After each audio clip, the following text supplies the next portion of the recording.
La situation est très claire. Le changement est très urgent.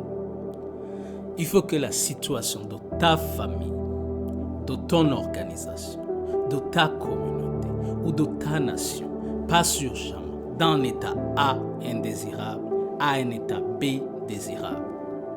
Pour cela, tu ne dois pas attendre. Tu dois toujours être dans le feu de l'action. Tu ne dois pas te plaindre. Tu n'en as pas le temps. Tu ne dois pas attendre que les choses changent. Tu dois passer à l'action pour provoquer le changement. Tu ne dois pas être attentiste.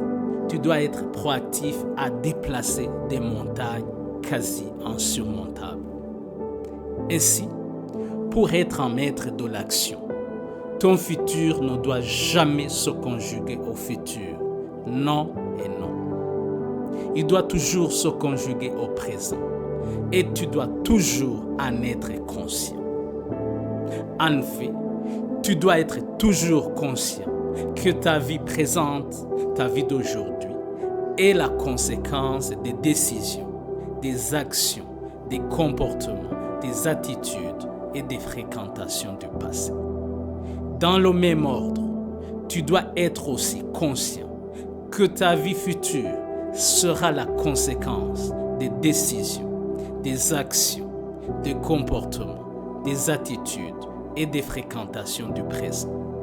Cela étant, tu dois toujours être présentement préoccupé à prendre des décisions, à développer des comportements, à adopter des attitudes et à privilégier des fréquentations qui te permettront d'atteindre le futur souhaité.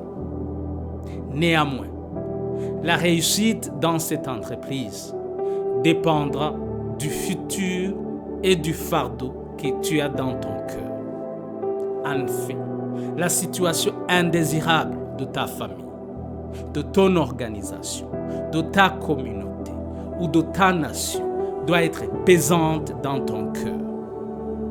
Il doit y avoir engendré un souci inconsumable du bien-être d'autrui. Dans cette optique, tu dois être toujours animé par un désir ardent du bien-être d'autrui.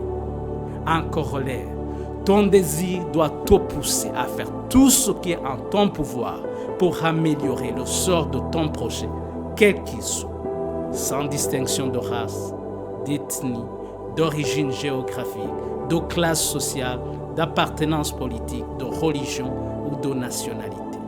Bref, tu dois être toujours caractérisé par la compassion. En somme, ta vie doit toujours tourner vers la résolution d'au moins un problème qui entre une communauté pour améliorer les conditions d'existence de ses membres dans le but d'hausser leur niveau d'épanouissement.